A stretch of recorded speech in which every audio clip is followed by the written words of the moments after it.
But actually, from my point of view, it's kind of nice because it cuts my working day. Oh, hey! It cuts my working day 1 hour shorter. So I'm Morgan from the very unofficial travel guides, and today from on board the Royal Caribbean Symphony of the Seas, we're going to be talking about things you're gonna hate about a transatlantic cruise.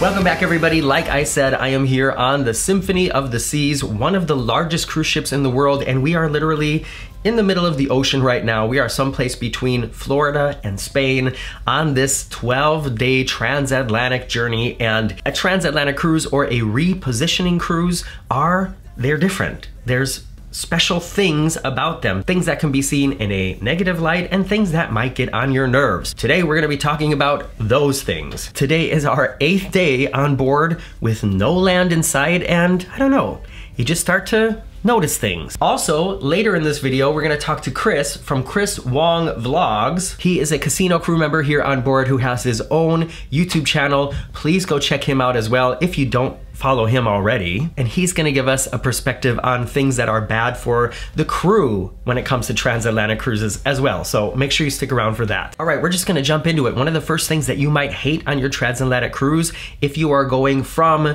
the States over to Europe, or just basically from west to east, is you're gonna lose an hour of time almost every day. Yes, this has nothing to do with daylight savings time. It has to do with just you are moving in the direction basically of the sun. So every day or every couple of days, not only do you lose this hour, making the day shorter, but it's also confusing. On this cruise, it's been like 2 days of changing the clock, 1 day of not changing the clock, then 1 day of changing the clock, then 1 day of not changing the clock. And it's just confusing. I'm on a cruise. I don't want to be taking care of the time all the time. Of course, the advantage of this, and I will be doing a video talking about the great things about transatlantic cruises, the advantage is once you arrive to your European port, there's no jet lag, and that is a huge bonus. But like I said, that's a different video. The next thing you might hate about your transatlantic cruise is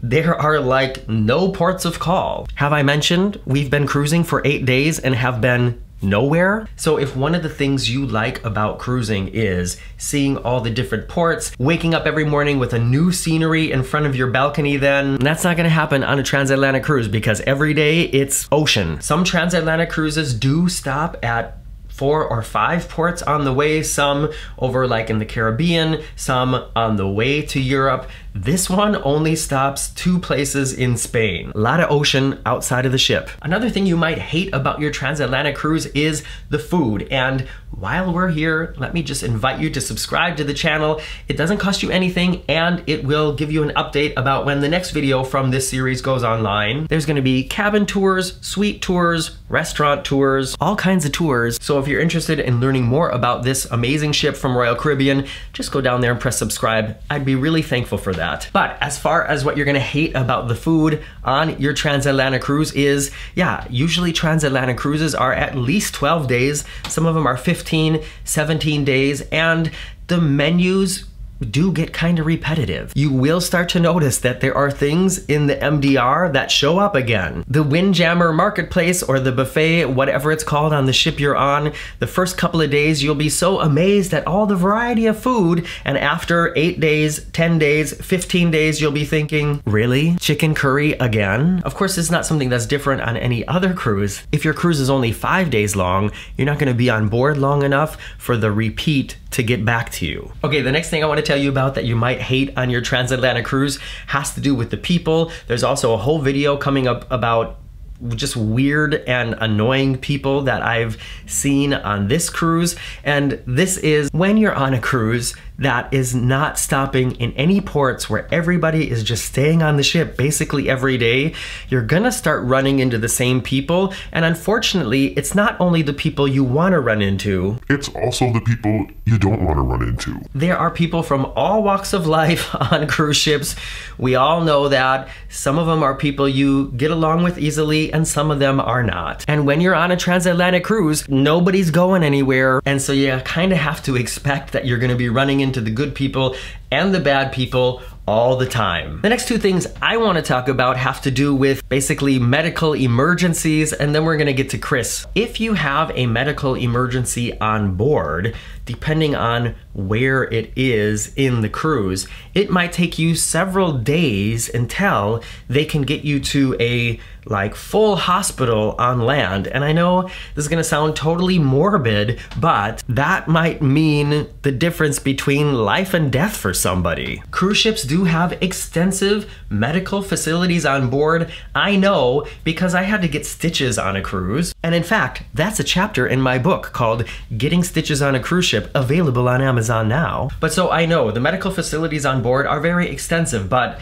they're not equipped for every situation. And so, you know, there are things that could happen in the middle of a transatlantic cruise. And if the medical center on board is not ready for whatever situation that is, there are no other options.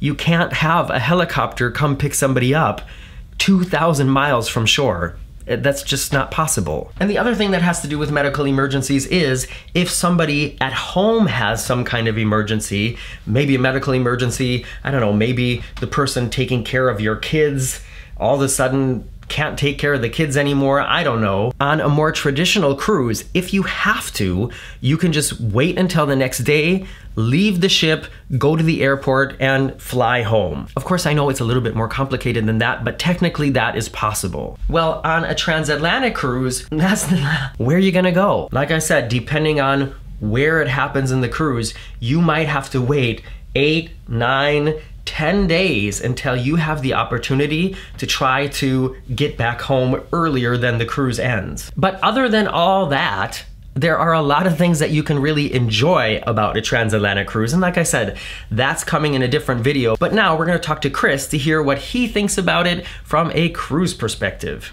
So here he is, Chris from Chris Wong Vlogs. Welcome, Chris, to the very unofficial travel guides. Well, I think it's about time I came on the channel. Yeah, it's cool that we finally get to meet in person. We were chatting about how during lockdown, so many creators got together online, and now that that's all over, how cool it is to finally be able to get together in person. There's a lot of content creators on for the crossing, which Yeah. it wasn't planned. I don't think people were invited on. I think people just wanted to book the Transatlantic crossing on Symphony to Spain. Good time. It was very affordable. We can say that much. Yeah. I think it's because there's no ports, so that. Well, maybe, yeah, maybe. I mean, there's 2 ports at the end, but nothing in between. So we've been talking about things that people are gonna maybe not like about having a transatlantic cruise where there's so many days without visiting a port, where it's just ocean around you. Do you have any perspective of how it's different for somebody on the cruise to be at sea for 9, 10 days in a row? Yeah, it's different from my perspective. Working on board every single day. For example, the time change 1 hour forward. I've noticed a lot of guests, maybe even including yourself, kind of said, oh, it takes an hour out of our day. I'm not sure if I like that. But actually, from my point of view, it's kind of nice because it cuts my working day. Oh, hey! It cuts my working day 1 hour shorter. So I'm not sure if that was the reason why Royal decided to do the 1 hour forward in the middle of the day. I don't know if that was the official reason, but from my professional perspective, I think that had a huge part of, because we're working every day, literally non-stop every day, 9 sea days in a row. Press thumbs up for the crew on your cruise. So they work hard. Even to have 1 hour less in my schedule a day, it makes, and it's not even every day. There's still 2 days where we didn't do the time change forward. So it's not quite every day you lose an hour, but it's nice to have a slightly less, I would say, working schedule from my point of view. Okay, so that's something that's positive for the crew. Yeah. Is there anything that's worse about the transatlantic cruise for crew members? It's a lot of days in a row for sure.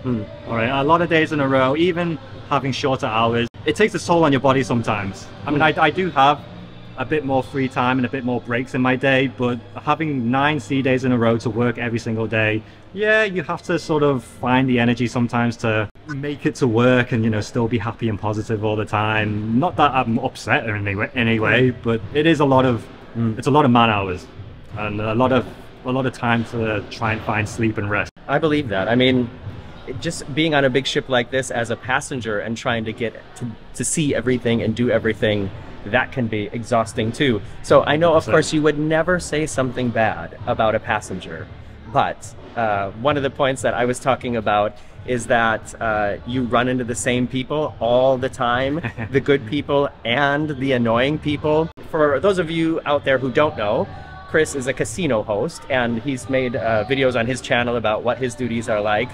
But do you notice this in the casino, that there's like certain people who show up at certain times every night, and they're always sitting at the same machine or sitting at the same place on the same table? Is it like that? It is like that, but I guess that's a both good and bad thing, because, you know, in the good ways, you become friends with the guests a lot more. You build a relationship over the course of a longer period as opposed to, you know, a short 7-day or less cruise. But at the same time, from time to time, unfortunately, this is the hospitality industry, it's the cruising industry. Yeah. From time to time, I will have to deal with a difficult guest, but it's part of the job. Yeah. All right, this isn't me saying, oh yeah, people are horrible on board Royal Caribbean ships. Just, you know, occasionally you will have to deal with the same person almost on a day-to-day basis, talk about maybe any issues or problems, or not that they like to give you a hard time, but it makes the job a little more difficult sometimes, and that just comes with being in the cruising industry. And over the course of a crossing, yeah, a lot of days in a row, especially no port days in between. Sometimes the guests are looking for things to find, to try and do. They'll end up naturally coming into the casino a lot more than one normally would. And true. They will purposely, you know, look for me as well, for example, and just talk again. But overall, no, it's good. Do you like it when people come to talk to you, or how do you feel about that? I mean, whether people know who I am because of my videos, or they come up to me to talk about casino-related topics or discussions that they may want to get off their chest. One of the main things I love about my job is being able to interact with the guests, with you guys. Cool. And getting your perspective on how your cruise is going. It's part of the fun. It's definitely a reason why I love what I do, and I generally wouldn't be here if I genuinely didn't love what I do on board. That's great. Congratulations that you found 2 jobs that you love to do. Not only be a casino host, but also be a content creator. So if you don't follow him already, be sure to go check out Chris Wong vlogs on YouTube. I'll put all his links in the description below. My shoulder is so tired now. And there you go. The point of making this video was not to scare anybody away from taking a transatlantic cruise. If you're on the fence about it, I hope that this video didn't make you think, okay, no way, we're not doing that. It's more of like a tongue-in-cheek look at the things that could be considered negative about doing one of these really special kind of journeys. What else do you think belongs on this list? Let me know in the comments below. Like I said, please subscribe before you go, press that thumbs up, and check out Getting Stitches on a Cruise Ship. It's not only a way to get something fun and light to read on your next traveling adventure, but it's also a really great way to support what I do here on YouTube. Bye-bye.